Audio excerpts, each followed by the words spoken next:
Greetings and welcome to today's impossible challenge. Step right up as I explain the true horror that the boys back in the lab have concocted for us today. What we're gonna do is a Wynaut run in Pokemon Ruby. I hear you ask, how is that difficult? Where is the challenge? But don't you worry, let me show you. Wynaut has 0 attacking moves, only status moves, and starting off it doesn't even have any good ones. Charm, Splash and Encore, a difficult uphill battle from the start, relying on struggle just to reach out for meager wins. But then at level 15, the other 4 moves come in: Mirror Coat, Counter, Safeguard, and Destiny Bond. Additionally, Wynaut has terrible stats. Other than HP, everything else is useless for us. So we're going to have to focus on taking as many hits as possible if we want to trick the game into thinking we've won. The final hurdle we have to pass is typing.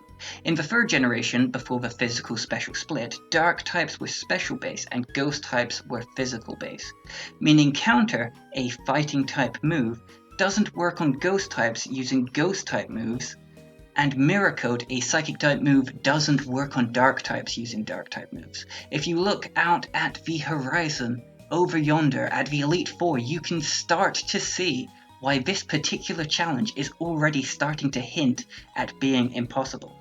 Also, we aren't going to be using any items in battle just for that extra twinge of challenge. Healing outside of battle with items, though, is pretty much mandatory, especially in the early game when going to the Pokemon Center means losing access to struggle. We start our adventure like we always do. Pick out our starter from the available psychic Pokemon and fight the Poochyena. Now this Pooch actually runs away when my health is low enough, regardless of the fact that I have Shadow Tech, which is rather lucky for us. Now, because we have no means of burning PP before our rival fight, we have to hope that they picked Latios at the start of their adventure. As most people know, Latios at level 5 has Memento, and as luck would have it, the Latios uses it and knocks itself out, opening up the game for our poor blobby gal. Now the next battle's not going to be as lucky. We're going to have to fight something even more powerful than a Latios, a Zigzagoon with an actual attack. If we want to fight back, we need to struggle, and to do that we need the perfect opponent, such as a Seedot or a Ralts, neither of which have any attacking moves, allowing us to blast our PP away. Since looking for both simultaneously makes them show up pretty reliably, this is a good start to our game, and puts us in a strong position to beat the Zigzagoon without breaking a sweat. It is now time to plan ahead, and by that I mean let's take a look at our effort values. We've got a pretty strong position here, grinding our face against Wurmpools for about 12 hours. We only need to kill 252 of them for our sweet HP EVs, and with our good friend Ziggy picking up nuggets and super potions, we never need to reset our PP by healing at Pokemon Centers.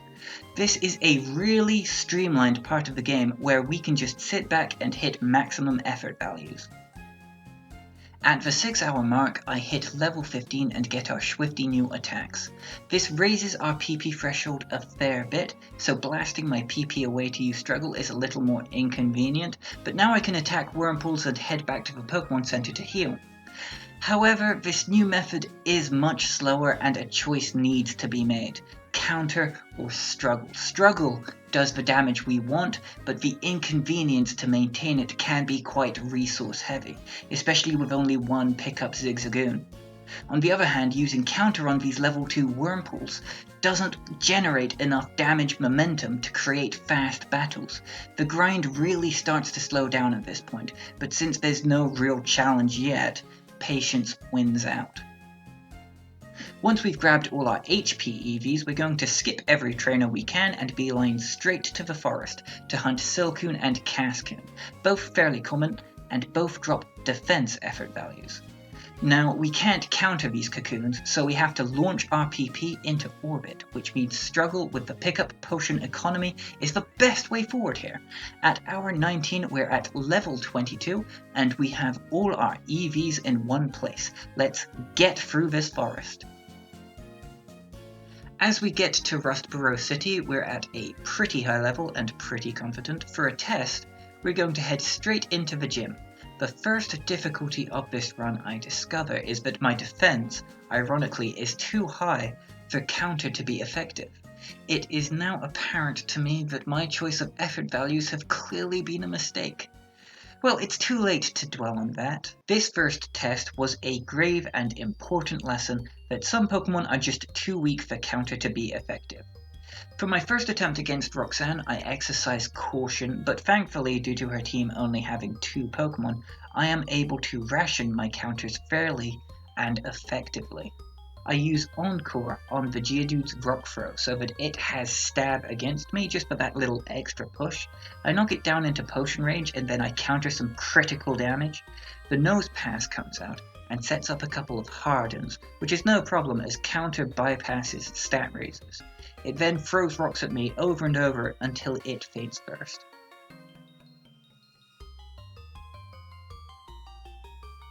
Next on my whirlwind trip is the great city of Dewford and Leader Brawley. His trainers don't provide much of a challenge, and they essentially just help grind my PP down for a struggle attempt. The struggle attempt, however, falls completely flat despite a noticeable level difference. My attack stat cannot compete with his Machop's defense, especially after 1 or 2 bulk ups, so I decide that a maximum PP run is my best option. Countering the Machop is child's play. However, the Makuhita's health pool is too large for me to slap back effectively, and we hit the first proper roadblock for this run. Training is an option, but as my HP increases, so does my defense, and it's foolish EV placement, creating an even greater obstacle for countering. After a few attempts to see how luck could affect the outcome, I figured I'd try to explore the rest of the world before attempting to fight Brawley again. At the very least, a wider level gap would make struggle more viable. I head on up to Slateport and fight where I can for the XP. I quickly learn that Encore is essential in order to prevent Pokemon cycling indefinitely through status moves. It's also here that I learn about the Omega loss conditions, Evasion, and Confusion. Any Pokemon with either of these options have a huge and distinct advantage against me, even more so if they can combine these traits into a single impossible entity. Adding these coin flips on top of an unreliable means of causing damage really slows the fights down, and can ultimately result in spending a half hour on a fight that I probably can't win. I decide to head back to Brawley after hitting level 31. I've dedicated myself now to using Counter and Mirror Coat with the hope that the new levels make a difference. Which they do. The Machop now triggers the 2 potions first, and encoring the Makuhita into knockoff allows for a very narrow victory after a couple of resets. Next we have to fight Watson. He's pretty tough since he has 3 whole Pokemon. I grind to level 46 with a HP pool of 175, perfect for beating this tough son of a gun. I lead the battle by blocking Supersonic and Paralysis with Safeguard. I then apply Mirror Coat and counter to the Thundershocks and Sonic Booms. The Voltorb leads with Self-Destruct, an attack that, had my HP pool not been beyond the limits of mere mortals, would have overwhelmed me, but alas, it barely leaves a scratch. Finally, the Magneton comes out. Safeguard is still up for Thunder Wave, Mirror Coat on a Shockwave with a counter on a Sonic Boom, and I finally pull off a victory with more than 1 HP. It is now time for the first impossible obstacle, Maxie's Mightyena, a Dark type with only 1 attacking move, Bite. Now, since Bite is a special attack, I have to use Mirror Move against it, but Mirror Move is a Psychic type, and Mightyena is Dark type, and therefore immune to Mirror Move. I cannot possibly win this fight from this angle, and I must resort to struggle. But here's the real tough part. Mightyena has 3 other options other than its super effective stab attack to knock me out. It also has Intimidate, reducing my struggle's power. It has Sand Attack that it can just choose to use indefinitely, which is really no fun at all. Finally, It has swagger, so that once a few sand attacks have made me useless, it can pump my attack stat way up and leave me to take care of myself. Oh, did I mention that Bite can also cause flinches? Great fun, a truly enjoyable experience. Beyond the Mighty Enna, if I manage to limp past it, is a Golbat with Supersonic and a Camerupt with some really hot beats.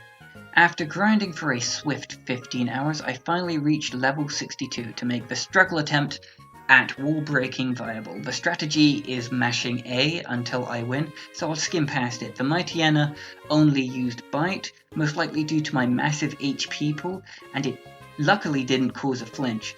By pure luck alone, not only was I able to beat the Mighty Enna, the Golbat was also pretty lucky. It locks itself into Bite instead of Supersonic, and I knock it down with a critical kill, with a whole 125 health left. Another crit comes out when fighting the Camerupt, and I win with relative ease. What joy! Flannery is next, pretty easy with this level difference. The biggest strategy I had was making use of Slugma setting up Sunny Day to boost both its Flamethrower and Torkoal's Overheat. With their maximum damage rolls, I was easily able to knock out Slugma with a Mirror Coat whilst knocking the Torkoal into potion range, predicting a Body Slam and countering it down. Not bad for my one healthy boy. Now it's time for the second impossible obstacle. Norman and his stupid dumb sloths. Let me take your hand and guide you through this maze to fully understand the hell that is this fight. Firstly, the slacking. Its Truant ability means it only attacks once every 2 turns, which translates to wasting 1 PP every 2 turns. Since Mirror Coat and Counter require the enemy to attack, and Encore is ineffective if slacking spends a turn doing nothing. This is rough, but it's not a deal breaker yet. The deal breaker comes in the move pool of the first slacking. Yawn, Encore, Feint Attack, and Facade. Yawn is surprisingly useful for avoiding loss of PP, as spending time asleep is better than spending time using attacks that don't work. However, we aren't going to be actually spending a lot of time asleep due to the slacking's Encore. Naturally, we would want to preserve Counter and Mirror Coat, so the best case scenario for getting tagged with an Encore is either using Encore ourselves or using Safeguard, and Safeguard is unfortunately going to be keeping us awake. Next are its 2 attacking moves, Feint Attack and Facade. Now, the keen minds amongst you might recognize that Feint Attack is base special, and Facade is base physical, and since the slacking is very likely to alternate between the two, seemingly at random, selecting the right one every 2 turns is a coin flip. Actually, it's a couple of coin flips, where 2 of the coins are just flat failures because it can still Encore or Yawn. There is no best case scenario, and we have to just pray that we're lucky enough to catch an attack and reflect it back. Oh, I forgot to mention, due to the level difference, slacking produces only a slight amount of damage to be reflected back, meaning that level grinding won't help much because the damage I occasionally flip back would decrease at higher levels, which would use up more PP on my side overall.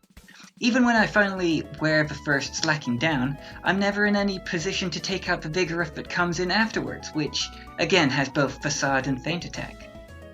I take a step back for a couple of days and work on a new strategy. The problem was that I was trying to outstall a very stally Pokemon, so I head back in with Struggle prepared to tear it down.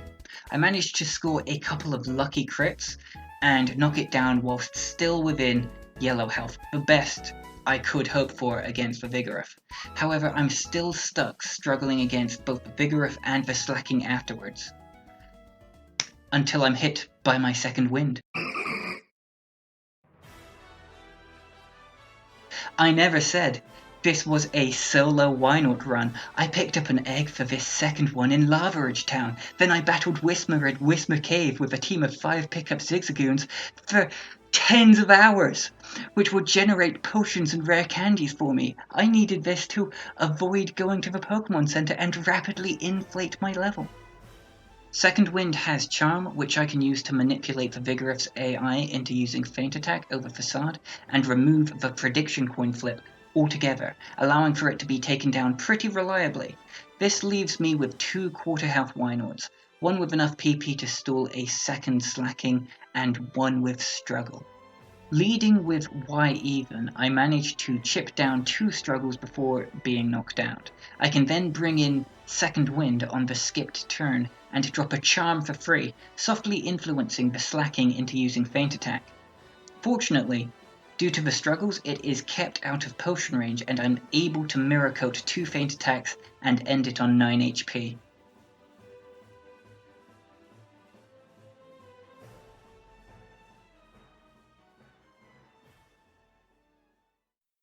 Next is a quick dash to Fort Tree City and a clash with Wynaut, just to stop really. The biggest problems are the Swellow with Double Team and the Altaria with Paralysis on Dragon Breath. Second Wind is starting to look really strong against mixed attackers like Pelipper and Altaria due to Charm, rather effectively locking off physical base moves however. We now approach what is usually the toughest fight for me in challenge runs due to both it being a double battle and due to me usually only having one Pokemon, but this time it's relatively easy with my 2 Wynauts. First turn I set up Safeguard for burns, Solrock kindly uses Sunny Day and then gets encored into Flamethrower, whilst the Lunatone sets up Calm Mind. Solrock takes 2 sun-boosted Flamethrowers back at itself, and Lunatone takes an Omega Psychic but gets slipped back under his door, resulting in an easy win. Egads! Breaking news! Team Magma are deep underground messing with Groudon, the Basalt Pokemon. If we don't stop them, then Groudon's going to come to the surface and fill all our houses with Basalt. We have to stop them, but Y even and Second Wind aren't expendable enough. I almost care about them a little, so I'm organizing a brutally efficient team, a suicide squad if you will. I'll call them the Basalt Banditos. I bred and trained each of them for a specific purpose. Big Rhonda, the leader, Crime Time, the speedster, Surly Joe, the demolitions expert, and Rinny Tim, the wild card. They went in alone to tussle head-to-head with Maxie himself. Surly Joe goes in first, the demo expert, to take down the impossible wall. Not so impossible now, since the Mightyena has a counterable takedown. After a crit, the Mightyena falls. Surly Joe, looking a little frail, falls to the back as Big Rhonda rolls up her armless sleeves and shows the team how it's done. She knocks the Crobat into potion range twice, then knocks it down permanently. She tags out to Crime Time. Crime Time zooms past the Camerupt and raises a safeguard from burns, then counters an Earthquake, knocking it out right quick. Unfortunately, Rinny Tim drops from the ceiling and activates the blue orb, sending Groudon to the surface to be a menace. The Basalt Banditos head off to clean up their wild card's mess. Surly Joe mirror coats a fire blast in the sun and sends Groudon back from whence they came. Since it turns out that Groudon wasn't even that big a mess to clean up in the first place, the Banditos head to the final gym, passing the time, accidentally beating it on their first try. Crime Time mirror coats the Love Disc, Surly Joe counters the Whiscash, Big Rhonda mirror coats the Celio and Seeking. Finally, Rinny Tim, our wild card, comes in, gets frozen, defrosts instantly, and slaps back with a crit. Finally, we're at the Elite Four, and we have 2 completely impossible hurdles before us, in the form of Sydney and Phoebe. One uses Dark types, and the other uses Ghost types, and for the exact same reason, I cannot reflect their attacks back at them. Sydney's team uses mostly special base attacks, which cannot be mirror-coated, and Phoebe's team uses mostly physical base attacks, which cannot be countered. My initial strategy here is to see if Struggle could be a viable strategy. However, even with my team of special lads, none of them can take super effective hits well, and even less of them can even do enough damage. On the most successful attempts, I get 2 Pokemon in before wiping. I don't want to spend another week grinding to level 100, and I really want to big brain these 2, since the other Elite Four and the champion should be relatively easier, and I'm at the perfect level for them. I decide on a new workaround for Sydney. One of his Pokemon has a physical move. The Absol has Slash, which means I can use Counter on it reliably without dying. The problem is finding a way around the other members of the team, which is where Rinny Tim comes up with a real wild card plan. He stands before the Mightyena, who had been encored into using Sand Attack for the past 5 turns. Rinny Tim turns back to the party just as the Mightyena crunches him down to 0, and he draws his last card? It is an Uno reverse card, and the Mightyena is shamed so hard it dies on the spot with him. We have a plan. Crime Time points down to the Cacturn, which dies of having no skill. Big Rhonda gives the Sharpedo a quiet resolve, and it drowns in its own sorrows. Why even counters the Absol and continues to fight another day, but that's when the problems start. All that is left is a Shiftry with only 1 attack, extrasensory, dealing a mere 7 damage. Paired with Swagger, Surly Joe dies to confusion damage without setting up a Destiny Bond, but suddenly, Why even limps forward, already at low health, turning back towards Second Wind, whispering, "For Frodo," taking the Shiftry with him. After reviving and prepping for Phoebe, I realized that even though my Wynauts fainted, their PP on Destiny Bond had not been restored, which means prediction is key for each one of these ghosts. Fortunately, I also realized that I had 66 PP ups from my Legion of Zigzagoons. What a lucky day! Big Rhonda leads and is subjected to a curse, but a well-timed Destiny Bond takes out the first Dusclops. Crime Time comes in against the first Bayonet and tanks a couple of Shadow Balls, nailing another Destiny Bond. Rinny Tim gets poisoned by the second Bayonet, narrowly avoiding a wasted Destiny Bond, and as they both fall to a Shadow Ball. Surly Joe fails successfully like everyone else, taking out the second Dusclops. Finally, Why even falls on his sword to take out the Sableye, allowing Second Wind to stand victorious among the corpses of his comrades. The strategy is pretty much set in stone for dealing with Glacia. Mirror coat everything, unless Crime Time is feeling a spicy point down. Rinny Tim unfortunately falls in love with Acilio, and Big Rhonda switches in for a quiet resolve. Surly Joe squares up to the Walrein, gets slapped with a critical blizzard, grits his teeth, and bounces back 402 damages. What a hero, what a legend. For Drake, we mirror coat the Shelgon. We could have done that for the Flygon too, but I expected its damage to spike higher for some reason, so I went with a safer Destiny Bond. Mirror Coat is quite effective on Salamence, as its Citrus Berry luckily pulls it out of potion range, allowing a clean 2-hit knockout. The Altaria elects to go for Takedown after a Dragon Dance, which is convenient for reliable counters, but why? The final Flygon, I assume another instant knockout, so I use up my final Destiny Bond as it goes for a Sandstorm. I can't Destiny Bond it at this point, but I realize that both of its attacks, both of its physical moves are Dig and Fly. They take 1 turn of setup, so I can reliably predict when they're going to hit, and soft-lock myself into Mirror Coat for when it doesn't use them. We approach Steven Stone with Surly Joe, countering the Skarmory's Steel Wing, forcing a potion, knocking it out, then outspeeding the Cradily with a Destiny Bond, leading to 2 kills for 1 death. Next is the Claydol, which, with a countered Earthquake, gets dropped to potion range and falls a few turns later. The Aggron gets countered and falls down at Rinny Tim's feet. Armaldo falls down after an Ancient Power, and I take a moment to reflect how the biggest challenge of this game was Norman. Crime Time counters the final Metagross's Meteor Mash, and I earn my skeevy victory, at level 65 too. This wasn't even the ceiling for the Basalt Banditos. Wynaut Squad is surprisingly effective, and I 100% recommend playing it for all 116 hours.